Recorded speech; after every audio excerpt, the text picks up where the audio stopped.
जाकर आसन पे जाके बैठ जाते हो ना, चुपचाप बैठो जी। बेरोजगारी और राम राज्य की बात हो रही है।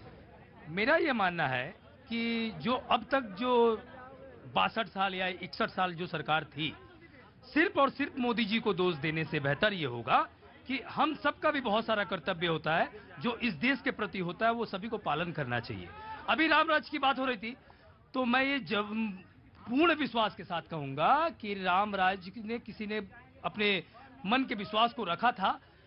आगामी दिनों में राम राज्य जरूर आएगा, क्योंकि राम मंदिर का निर्माण हो रहा है और साथ ही साथ मोदी जी के कार्य पे बहुत सारे प्रश्न चिन्ह खड़े करते हैं। मैं उन सभी से बोलता हूं, एक सामान्य छोटा सा चीज बोलता हूं। पहले एक साइन करने के लिए गेजेटेड ऑफिसर के लिए दर दर हम लोग घूरते थे, ढूंढते थे। आप पश्चिम बंगाल से? जी, मैं पश्चिम बंगाल से कल फिर आया। बोलिए बोलिए। तो मोदी जी का एक छोटा सा सहयोग, एक छोटा सा आदेश जो पालन किया उन्होंने कि गेजेटेड ऑफिसर की जरूरत नहीं होगा, अपना स्ट्रक्चर खुद करो। ये आधार कार्ड को संपूर्ण रूप से हर चीज से लिंक करना, सामान्य लोगों के जीवन को बहुत बदलाव हुआ है। इसे समझना होगा हमको, क्योंकि आगे भारतवर्ष में हम लोगों ने ऐसा बहुत कुछ देखा है जो अब बदलाव के रूप में आया है। ये वो देश है। एक मिनट होल्ड ऑन जी। देखिए, आधार जो था नंदन नीलकर्णी ने दिया था और नरसिम्हा राव जी ने इस आधार की परिकल्पना रखी थी और मोदी जी ने कहा था कि आधार मर जाऊंगा पर आधार नहीं लागू करने दूंगा, और इसको आज लागू करवा दिया गया। अगर आज डायरेक्ट कैश ट्रांसफर की बात हुई थी तो ये भी मनमोहन सरकार का था, पर इसको इन्होंने कहा था आधार ही नहीं लाऊंगा, पूरे चुनाव लड़ा, किसी को कागज नहीं दिखाना होगा। और यही मोदी जी CA/NRC में कागज मांग रहे हैं, जबकि 40% 50% लोग भूमिहीन हैं, वो हिंदू हो, मुसलमान हो, दलित, बैकवर्ड, तमाम सारे ऐसे लोग हैं जिनके पास अभी भी कागज नहीं है। जी, मैं भारतवर्ष को बंटवारे की बात नहीं करना चाहता हूं, किसी समाज किसी धर्म को बांटने की नहीं बात करता हूं, क्योंकि ये भारतवर्ष सभी को मिलकर बना है। मैं एक बात जरूर ये बोलूंगा कि भारतवर्ष का हम सभी के साथ एक आधार है जिसकी पहचान है और इसको कोई मिटा नहीं सकता। विश्वास रखिए, धैर्य रखिए। ये जो सरकार है भविष्य में हर उनको हर चीज पे सामने आकर बात करेगी। अभी 2 दिन पहले हम लोगों ने देखा कि कैसे नोटबंदी पे सुप्रीम कोर्ट का फैसला आया। ठीक, राइट जनाब, जवाब। देखिए क्या है, अभी मैं जितने लोगों की यहाँ पे बातें सुन रहा था, उनके जो बेसिक मुद्दे हैं, किसी की ओल्ड पेंशन का मुद्दा है, महंगाई का मुद्दा है, बेरोजगारी का मुद्दा है, लेकिन जो लोग ये आवाज नहीं सुनना चाहते, नहीं पसंद करना चाहते, उनको सिर्फ धर्म की राजनीति, जात पात की राजनीति चलाने में अपना ज्यादा मजा आता है। बनिस्बत इसके जो लोगों के बेसिक मुद्दे हैं उनकी तरफ हम जो है रुजू कर रहे हैं। हमारा मकसद जो है सिर्फ जो, अरे 70 साल नहीं साहब, 70 साल हो गए, ना महंगाई के ऊपर लोग चर्चा चाह रहे हैं, ना बेरोजगारी के ऊपर चर्चा चाह रहे हैं। और जिन लोगों ने, बड़े बड़े लोगों ने स्लोगन दिए थे 2014 में कि बहुत हुई महंगाई की मार, अब की बार कौन सी सरकार, तो जवाबदेही उनकी तय करी जाएगी, ना कि विपक्ष की तय करी जाएगी। मौलाना जी। देखिए, मैं आज चूंकि विषय जो है वो महत्वपूर्ण विषय है। हाँ, मैं आ रहा हूँ मैडम, आ रहा हूँ, मैं आ रहा हूँ। कहाँ से आई हैं आप?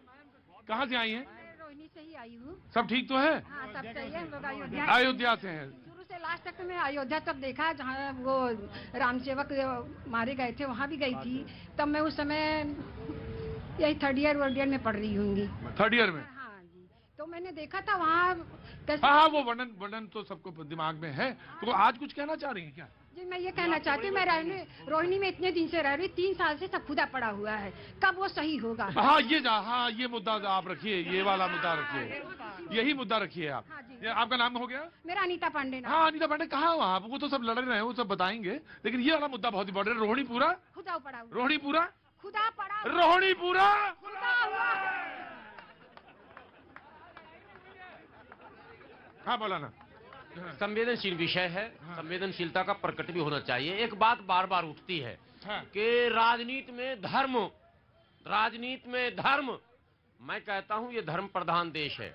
अधर्मियों को राजनीति से बाहर कीजिए, जो लोग धर्म छुपाते हैं उनको राजनीति से बाहर कीजिए, जो लोग गर्व से अपने धर्म का नाम नहीं लेते उनको राजनीति से बाहर कीजिए। यदि हिंदू होना गर्व की बात नहीं है, सेकुलर होना गर्व की बात है, या हिंदू सेकुलर नहीं हो सकता ये दर्शाना है, तो उनको भी राजनीति से बाहर कीजिए। ये प्रचलन खत्म होना चाहिए। शुद्ध राजनीति और शुद्ध धार्मिक दोनों होना है।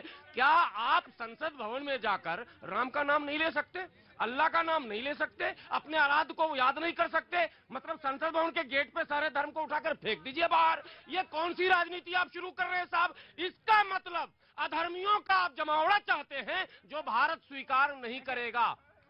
मैं इनकी बात का जवाब इस तरीके से देना चाहता हूं कि बहुत सारे लोग हैं, मैं ये नहीं कह रहा हूं अपने धर्म को मानिए, खूब मानिए, लेकिन राजनीतिक लोग जब यही काम करने लगे तो उसकी आड़ में छुप करके अपने जो पाप है उनको छुपाने का काम किया करें। रावण भी जब सीता हरण करने गया तो उसने साधु का वेश बनाया क्योंकि उसमें छुपा।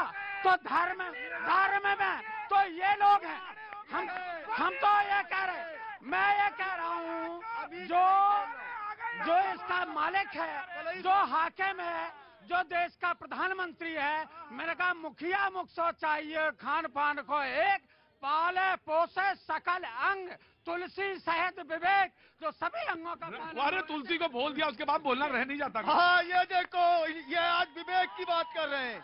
इनसे पूछो घोषणा पत्र में एक विशेष समुदाय को आरक्षण देने की बात किसने की? मुकदमा वापस लेने के लिए एक विशेष वर्ग की बात किसने की? तब धर्म नहीं था। जनाब देखिए, यहाँ जब भारत जोड़ो यात्रा की बात होती है तो लोग कहते हैं, पूछते हैं कि देश जो है अलग का टूटा कब था कि जोड़ रहे हैं। आज जब बात भाई और मैथिल जी जब बात करते हैं तो पता चलता है तुम ऐसा करते हो, तुम ऐसा करते हो, यहीं पर देश बटा हुआ है, यहीं जोड़ने की जरूरत है। धर्म जो है, ये हमारे भाई साहब कह रहे हैं कि धर्म जो नहीं मानता है ये धर्म प्रधान देश है। अरे धर्म एक अफीम है, देखो नशे में डूबे हैं लोग। धर्म एक बात है। ये देखिए ये जिन्होंने वामपंथी जिन्होंने पूरा निचोड़ रखा है। देखिए प्रतीक जी, आज का विषय कितना ज्यादा महत्वपूर्ण और गंभीर था, हमें याद करना चाहिए उन हजारों राम भक्तों को जिनको गोलियां मार मार के समाजवादी पार्टी की ये सरकार ने सरियों में बांध के फेंक दिया। उन कोठारी बंधुओं को याद करना चाहिए। इन पे कोई मुद्दा नहीं कर सकता। गुजरात में क्या हुआ? गुजरात में क्या हुआ? गुजरात में बता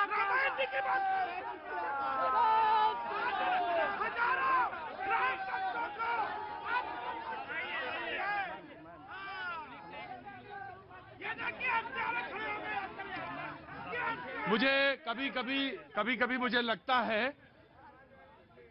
जनता बिल्कुल तय कर देती है किसको क्या करना है। वो उसने नोट कर लिया बाबूजी, अपनी डायरी खोली सर, अगर कैमरा ना हो और नोट कर भीड़ जाए, हाँ। कैमरा ना हो ना और गुत्थम गुत्थी करना। और मुझे कभी कभी इतना अच्छा लगता है कि जनता कितना सीखती है। इस लड़के ने बहुत सीखा, बहुत विनीत हो गया है, बहुत सभ्य हो गया। पहले बहुत उछंखल था ये, अब देखो ठीक है, बिल्कुल ठीक है जी। हाँ सर, मेरा नाम ब्यूटी रॉय है और मैं सॉरी क्या नाम है? मेरा नाम ब्यूटी रॉय है जी। अब